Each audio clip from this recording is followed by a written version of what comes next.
Today I am here with Miss Grace Myers. Yes, period.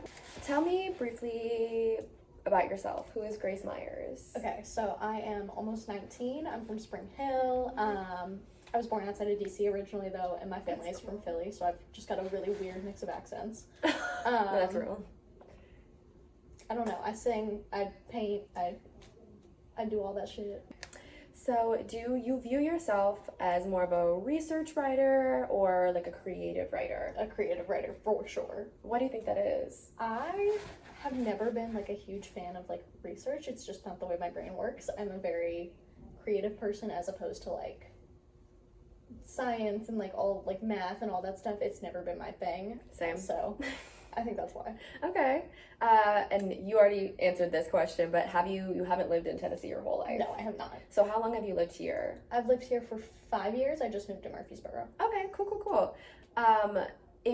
Since you haven't, how do you compare the way that literacy is taught in Tennessee or the expectations of literacy in Tennessee versus other places, if you can What recall? I've noticed about living in Tennessee is that the literacy standard is lower than it would have been in Northern Virginia. And I've also noticed that a lot of the things that we would have learned about in Northern Virginia, we don't learn here. That's mostly history-wise, though, with, like, a lot of, like, Black history in America we don't learn about here, which is crazy. We don't have sex ed here. Like, No. don't even get me started. No, it's insane because I'm from Chicago originally. Yes. And so we have that stuff up there. And like people talk about Black history and sex education and all that stuff that you were talking about. And I don't know, I feel like I learned things and I was like, oh, like that's just like so normal. Yes. And then I come to Tennessee, no offense to Tennessee, I love her, but I come here and tell me why my senior class, I'm so sorry I'm outing this man, I will not be naming names because this is so bad. In my senior class, tell me why one of the guys in my class raised his hand and asked what a thesis statement was. Ma'am. We're in our senior year of high school. You can look at the camera because this is going to be like podcast Okay, I was going to style. say, like, hey. No, this is podcast style, so you can... I know, we immediately relaxed. Immediately, I'm like, okay, cool. In grade school, what was your experience with reading and writing? Like elementary school, When middle school? I started elementary school, I was behind in reading and writing, just a little bit. So I had to do those kind of like remedial small group classes with reading, where I would get pulled out of class during like the little reading time, and I would get pulled into like the reading specialist room. And I had my little pouch that sat on the back of my chair. Nice. And I would just read with this like group of people. And I think it really helped me because as I've gotten older, reading and English have always been my strongest subjects. Even when I like took the ACT, those were my highest scores by far. Me too.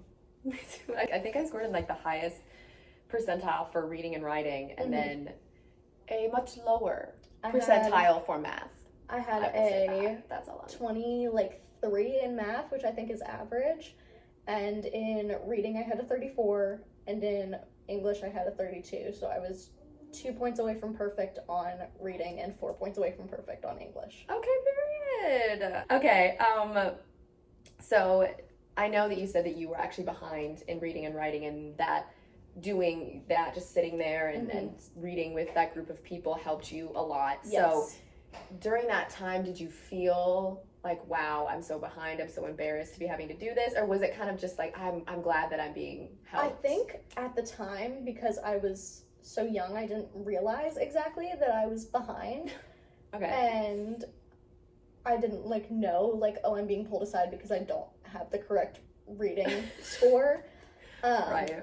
But as I got older, I was pulled into small group for math as I got older because that became my subject that I struggled with, and by that point I was like, oh, I'm not good at this. Oh, got it. I was like, oh, hey, I actually need help because I'm actually far below where I need to be. Yes, that's but very with real. Math, at least, it was like I'm getting the help that I need, and with the way they're teaching me, I understand it now. Yeah.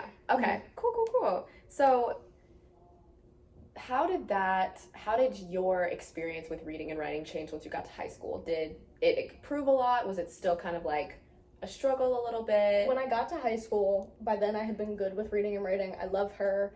Love her, Stan. I was a little rough on reading my freshman year just because that was when COVID happened. Yeah. So it was like, it wasn't like I was bad at reading, but it was so back and forth with whether I was in school or on Zoom that it got like jumbled up, and I was like, hold on, wait, like what are we doing right now? Like where are we?